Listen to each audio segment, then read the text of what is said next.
जंगल के एक छोटे मगर बहुत ही दिलचस्प गांव में रहता था एक शरारती गधा।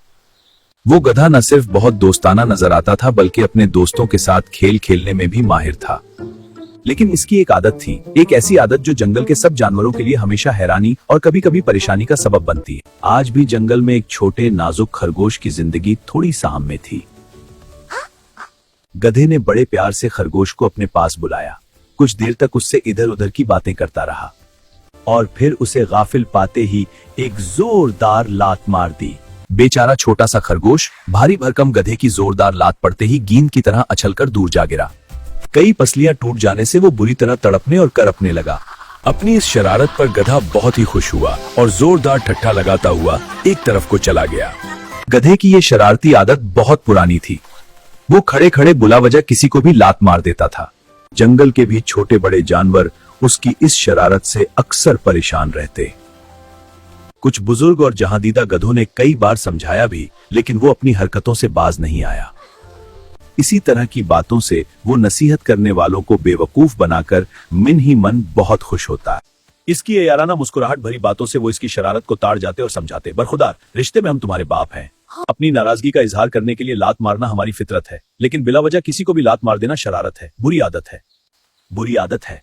अब भी वक्त है इस बुरी आदत को छोड़ दो, वरना तुम तो जानते ही हो कि हर बुरी आदत का अंजाम बुरा ही होता है। बुजुर्गों की इस नसीहत पर गौर करने के बजाय गधे ने अपना पैर उठाकर उन पर भी घुमा दिया, और अगर नसीहत करने वाले वो बुजुर्ग तेजी से एक तरफ ना हट जाते तो उसकी लात सीधी उनकी थूथनी पर पड़ती।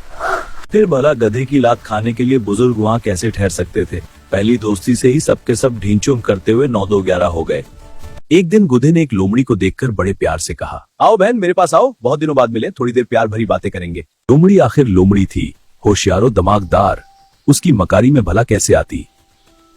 वो उसकी झांसा देकर लात मारने वाली आदत से बखूबी वाकिफ थी। गधे की बात सुनते ही वो उसे देखते हुए बड़े प्यार से मुस्कुराई और दिल में सोचा, कमबख्त तू, मुझे क्या सिखाता है, मन नहीं हिला रहा। मैं खुद तुझे आज ऐसा सबक दूंगी कि जिंदगी भर के लिए अपनी ये लात मारने की आदत भूल जाएगा। लोमड़ी दिल ही दिल में सोच रही थी, तेरी इस बुरी आदत से दूसरे कमजोर जानवरों को हमेशा के लिए छुटकारा मिल जाएगा। ये सोचते ही लोमड़ी ने अपने चारों तरफ देखा, फिर दिल ही दिल में मुस्कुराते हुए बड़े प्यार से गधे से बोली, मेरे गधे भैया, मैं बहुत दूर से आ रही हूँ और बहुत ही थकी हुई हूँ। मेहरबानी करके तुम ही अपनी इस बहन के पास आ जाओ। इतना कहकर लोमड़ी लड़खड़ाते डगमगाते कदमों से चलकर सहारा लेने के लिए एक बहुत ही बड़े पत्थर से टिक गई। मुझे बहुत कमजोरी महसूस हो रही है।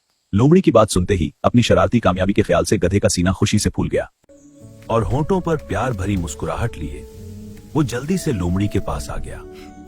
लोमड़ी को गाफिल रखने के लिए कुछ देर तक वो उससे बहुत ही मीठी मीठी बातें करता रहा। हाँ, बिल्कुल फिक्र मत करो। फिर आदत के मुताबिक अचानक ही लात मारने के लिए उसने अपना पैर पूरी ताकत से लोमड़ी की तरफ घुमा दिया। इस हमला के लिए लोमड़ी पहले से ही तैयार थी। गधे के पैर उठाते ही वो तेजी से फिर से दूर हट गई और गधे की जोरदार लात ठीक पत्थर पर पड़ी। इस हमला के लिए लोमड़ी पहले से ही तैयार थी। गधे के पैर उठाते ही वो तेजी से फिर से दूर हट गई और गधे की जोरदार लात ठीक पत्थर पर पड़ी। फिर जाहिर है पत्थर तो टूटने से रहा, अलबत्ता गधे के पैर की हड्डी जरूर टूट गई और वो जमीन पर ढेर होकर बुरी तरह तड़पने और पीटने लगा। लोमड़ी ने एक जोरदार कपका लगाया और बड़े ही शरारती लहजा में बोली, क्यों गधे भैया, तबीयत कैसी है?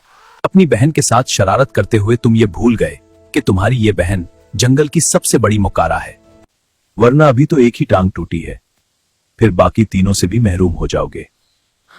ये कहते ही वो जोरदार कहकाओं से गधे का मजाक उड़ाते हुए जंगल की तरफ चली गई। मुच्चू महज अपनी लात मारने की बुरी आदत की वजह से गधा अपनी एक टांग से माजूर हो गया, कर जिंदगी की एक बेहतरीन नेमत से हमेशा के लिए महरूम हो गया। इस इबरत आमूज सबक से उसकी ये आदत हमेशा के लिए छूट गई।